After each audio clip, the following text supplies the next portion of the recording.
Au nom du Père et du Fils et du Saint-Esprit, les choses s'enchaînent rapidement puisque nous passons de la très simple annonciation hier, aujourd'hui, à nouveau à un dimanche dédié à un des grands ascètes de l'Église, qui est Saint Jean, que l'on appelle Saint Jean Climac. Alors vous savez pourquoi? C'est parce qu'il a écrit un livre extrêmement précieux pour la vie spirituelle, pour le combat spirituel et pour la scène. Et ce livre s'appelle L'échelle sainte. Évidemment, l'échelle grecque, ça c'est Climac, donc Saint Jean Climac, par esprit pratique, puisqu'on retient beaucoup de lui, essentiellement cet ouvrage. Alors, bien qu'il ait eu une vie ascétique tout à fait remarquable, il a vécu dans la solitude, il a été sur le mont Sinaï, il a intégré le monastère qui s'appelle, après ça, qui s'est appelé Sainte-Catherine d'Alexandrie, sur le mont Sinaï, où il a pu être à l'endroit où il y a eu l'Issoire ardent, et il a écrit longuement, sur la demande de ceux qui l'entouraient, son expérience spirituelle. Comment mener ce combat. Et il a pris pour ce faire une analogie qui est pratique, et cette analogie, vous la connaissez, parce que vous l'avez vue sur de nombreuses fresques. C'est cette échelle comme ça qui monte vers les cieux, où on voit des moines, des êtres humains qui montent comme ça, puis il y a des démons tout autour, des fois il y en a qui tombent. Bon, c'est assez impressionnant comme image. Et puis en fait, cette échelle, c'est la vision qu'a eue le patriarche Jacob, où il a vu cette échelle qui montait au ciel avec les anges qui montaient et descendaient. Et donc, pour un aspect pratique, puisque l'élévation vers Dieu elle est bien emblématisée par cette échelle, et surtout l'échelle est composée de barreaux qui chacun manifeste un degré, et par esprit didactique, par esprit pratique, eh bien Saint Jean a entrepris de nous faire monter chapitre après chapitre, marche après marche, jusqu'à la vie en Christ, qui nomme la vie dans les Sicas, dans la communion de Dieu. Et voilà, alors il y a 30 barreaux à cette échelle. On ne va pas parler de 30 barreaux aujourd'hui. On va sélectionner le début, le milieu et la fin pour aller plus vite, mais je vous invite à aller voir de quoi il retourne, si ce n'est déjà fait. Le tout premier pas dans la vie spirituelle, sans surprise, c'est bien sûr le repentir. Et le repentir, dans les yeux de Saint Jean Climac, c'est quelque chose de particulièrement agréable, de particulièrement joyeux. Et ça, on l'éprouve dans nos offices, ce paradoxe de la repentir, qui finalement est quelque chose qui nous allège, qui nous place en joie, et il compare, il décrit en fait le repentir en disant c'est aussi doux qu'un rayon de miel. C'est quand même assez sympathique comme image. Donc pour lui, on rentre dans la vie spirituelle avec cette douceur, avec cette bienveillance. L'essentiel pour mener le combat spirituel, pour mener cette ascension, pour lui, c'est avant tout la prière. Là-dessus, il est vraiment très très très précis.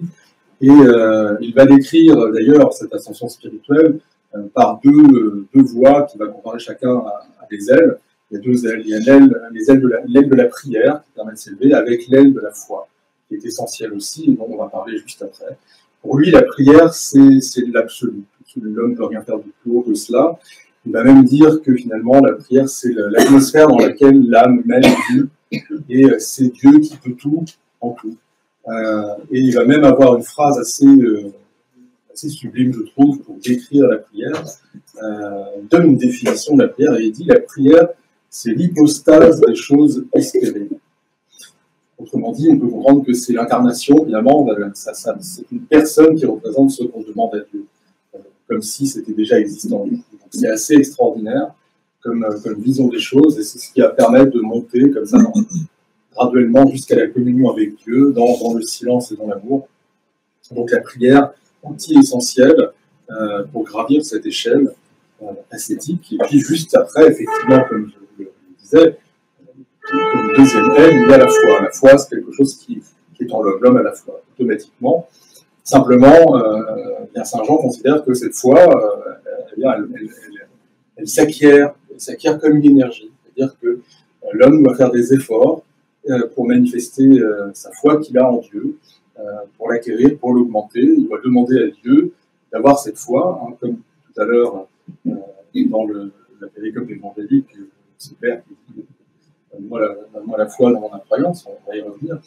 Et donc cette foi, elle doit être nourrie, elle résulte d'attitude, de choix, de notre libre arbitre, et elle est donnée, mais elle doit être acquise. Donc cette foi est essentielle pour pouvoir s'élever, accompagnée de la prière. Et puis enfin, le dernier degré pour atteindre à la vie en Christ, pour atteindre Dieu, eh bien c'est là aussi, sans trop de surprise, l'humilité. Seule l'humilité permet de se défaire de tout ce qui nous constitue et de reconnaître que seul Dieu peut tout. Et que nous ne pouvons rien et nous permet d'entrer dans cette paix, dans ce silence, se vider de tout ce qui nous constitue et laisser Dieu entrer en nous-mêmes. Alors, cette montée des barreaux, c'est quand même quelque chose d'esthétique, c'est très important, au point qu'on dit que monastique, il se dit que de toute façon, il y a deux ouvrages importants pour gagner le royaume des cieux, c'est l'échelle sainte, Saint Jean Conac, et les discours ascétiques de Saint Isaac le Syrien. Et sur la base de ces deux outils, de ces deux guides, de ces deux manuels de la vie spirituelle, on peut mener le bon combat. C'est vrai que c'est particulièrement encourageant et utile. Et donc, quand même, cette élévation vers Dieu, c'est un combat spirituel. Saint Jean est très précis là-dessus. Et probablement, c'est la raison pour laquelle nous l'écrivons aujourd'hui. Un combat spirituel, ça veut dire que nous affrontons, non pas nous-mêmes, non pas des situations psychologiques, non pas des situations relationnelles que nous avons des livres, je ne sais quoi. Non. Le combat spirituel qui a lieu, il est contre les puissances mauvaises, contre les esprits sous le ciel. Nous combattons des entités qui tentent de nous piéger, qui tentent de nous envoyer des pensées et faire croire que ce sont les nôtres, pour nous conduire au péché, c'est-à-dire à l'éloignement de Dieu, nous faire échouer, comme on voit sur ces fresques, ces hommes qui tombent dans l'échelle, ces moines qui chutent. Voilà le but, donc c'est de lutter contre ces esprits-là. En réalité, et on pourrait un peu comparer le combat spirituel à une forme d'exorcisme de notre propre âme et de l'humanité. Et c'est très intéressant, puisque bien sûr, les pères, en immense sagesse, ont placé ce dimanche de Saint Jean Conac avec cet évangile que nous venons d'entendre, qui est un exorcisme. Et un exorcisme précis, le démon qui est visé, c'est un démon qui rend sourd et qui rend muet. Autrement dit, qui empêche l'homme de rendre grâce à Dieu, l'homme de s'associer à la parole et d'entendre aussi la parole de Dieu, donc qui le prive de ses qualités d'image et de ressemblance. Et le Christ va donc parvenir, alors que ses disciples n'y arrivent pas, à exorciser cet homme et à le remettre dans son état. Nous avons là, bien sûr, une image, bien que ce soit fait réel, de notre état, d'abord individuel, et de l'état de l'humanité qui est chuté et qui doit reparvenir à la résurrection. Donc on va chasser ces démons qui le retiennent loin de Dieu, lui rendre la parole divine, lui rendre l'audition de la parole de Dieu, et le remettre bien comme il faut. Et c'est intéressant puisque, bien entendu, vous savez que le Grand Carême, c'était avant tout l'initiation chrétienne. Et l'initiation chrétienne, c'est celle des catéchumènes. Donc, comment on devient chrétien? Bien, on commence par ces exorcismes avant de rentrer dans les saints baptêmes. Donc, il y a quelque chose de cet ordre où nous nous replaçons dans ce combat spirituel, précisément à l'image du Christ. Et là, ça devient vraiment extrêmement précis, c'est que le Christ dit bien comment il chasse les démons, ce que les apôtres n'ont pas réussi à faire, c'est par la prière, par le jeûne. Donc on revient effectivement à ces outils essentiels dont Saint Jean Conac parle, la prière et le jeûne. Le jeûne, c'est ce que nous vivons dans le Concile Carême. Et on va encore plus loin que ça. C'est par la prière, par le jeûne et par la foi, puisqu'il y a ce dialogue extraordinaire entre le Père de l'enfant possédé et le Christ. Il dit, Maître, est-ce que si tu veux quelque chose pour nous, fais-le. Et le Christ t'appelle un peu en lui disant, comment ça, si tu veux quelque chose pour vous, tout est possible à celui qui croit. Voilà. Acquiert la foi et ça va fonctionner. Donc on a ces trois outils essentiels pour Saint Jean Conac pour la vie spirituelle qui sont démontrés. Et ça va encore plus loin, puisqu'effectivement, il faut la foi, il faut la prière, il faut le jeûne, mais il faut aussi le dernier échelon, c'est-à-dire l'humilité. Et l'humilité, cet homme va la démontrer de manière admirable, assez touchante, suffisamment pour, je pense, que ça reste vraiment imprimé dans nos esprits. Il va dire, Seigneur, je crois, aide-moi dans mon incroyance. C'est-à-dire qu'il a l'humilité de se rendre compte que finalement, oui, certes, il sait à qui il parle, mais il n'a pas suffisamment de foi pour que ça fonctionne. Et un peu, c'est l'état dans lequel on se trouve. Enfin, en tout cas, moi, je trouve que c'est un peu l'état dans lequel je me situe, c'est-à-dire que je sais que Dieu existe. Mais finalement, ma foi, elle est très, très, très faible, parce que si j'avais vraiment la foi, en fin de compte, bien, je laisserais tout tomber et je me consacrerais qu'à Dieu, parce que c'est l'essentiel. Toute ma vie sera orientée uniquement vers Dieu, et je n'aurai pas de doute sur quoi dire, quoi faire, les paroles de la prière et comment me comporter. Or, effectivement, ce n'est pas ce qui se passe exactement, parce que la foi, elle est vacillante, elle est faible. Et l'humilité, celle qui nous est présentée comme cet ultime échelon pour parvenir à la vie en communion avec Dieu, le bout du chemin du combat spirituel et de la lutte ascétique, eh bien c'est ça, c'est l'humilité. Et l'humilité, c'est se dire, bah, bon, j'ai pas la foi, Seigneur, donne-moi la foi, sois toi-même la foi en moi, et finalement, sois toi-même tout en moi. En réalité, vous voyez, c'est ça, on abandonne tout pour que l'Esprit Saint prenne la place, que ce soit le Christ qui agit en nous-mêmes. Donc, ça, c'est l'humilité ultime. Et pour continuer quand même, et pour voir à quel point cet évangile est extraordinaire au regard de l'enseignement de Saint Jean Clumac, il ne peut pas être perçu autrement, ce temps de grand carême ne peut pas être perçu autrement que nous-mêmes revivant notre initiation chrétienne, c'est-à-dire notre catéchuménat, notre baptême, donc passant par ces exorcismes, par tout cela. Et finalement, qu'est-ce que c'est le baptême? C'est l'incorporation au corps du Christ. Nous devenons membres du corps du Christ, de manière à ce que le Christ, par l'Esprit Saint, agisse en nous.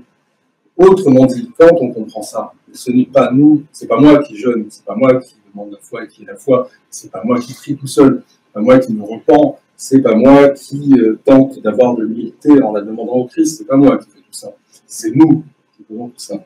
Et nous le faisons comment? Nous le faisons dans l'Église. Pourquoi? Parce que l'Église, c'est le corps de Christ auquel nous sommes incorporés. C'est-à-dire que c'est pas nous qui devons agir. On doit le faire chacun individuellement dans son cœur, chez soi, mais c'est juste que nous sommes connectés les uns aux autres et tous ensemble formant le Christ, le corps du Christ. Vous comprenez ce que je veux dire? C'est le Christ agissant qui fait que ces puissances, celles du repentir, de la foi, de la prière, de l'humilité, elles sont en nous. Le combat spirituel, il est mené par le Christ en nous, pas par nous-mêmes. Et parce que nous sommes tous en communion les uns les autres et tous la demeure du Christ et de l'Esprit Saint qui agissent en nous. Et voilà qui est vraiment passionnant, c'est-à-dire que ce combat spirituel, nous pouvons le mener, ces échelons, nous pouvons les gravir, pas seulement en manifestant notre effort ascétique personnel et notre vertu, mais en nous y associant tous ensemble à travers les temps liturgiques, qui sont autant de barreaux dans cette échelle qui nous font monter. Et finalement, par exemple, le repentir, je peux l'acquérir, le dimanche du pardon, je peux l'acquérir au cours de l'office du grand canon de Saint-André-Crète, en me prosternant, je vais l'acquérir en me confessant, etc., etc. La prière, je vais la découvrir, par exemple, à la Pentecôte, à l'office de la génuflexion, et tout cela sans arrêt, bien, vous voyez, ces puissances-là, elles vont être agissantes en nous, et ces barreaux, nous les franchissons tout le long de l'année liturgique en nous y associant, même individuellement, parce que c'est ça. Nous sommes membres les uns les autres du corps du Christ qui est lui-même, qui doit être lui-même agissant en nous-mêmes, parce qu'il est le seul. Vous avez vu, les apôtres ne se sont pas parvenus à la chasteté, évidemment. Parce que nous n'avons pas cette foi seule, parce que nous n'avons pas cette capacité-là. Le seul qui peut, c'est le Christ. Voilà, donc nous avons cette obligation de faire en sorte qu'il agisse lui-même en nous-mêmes. Et à notre Dieu soit honneur et gloire pour les siècles et les siècles. Amen.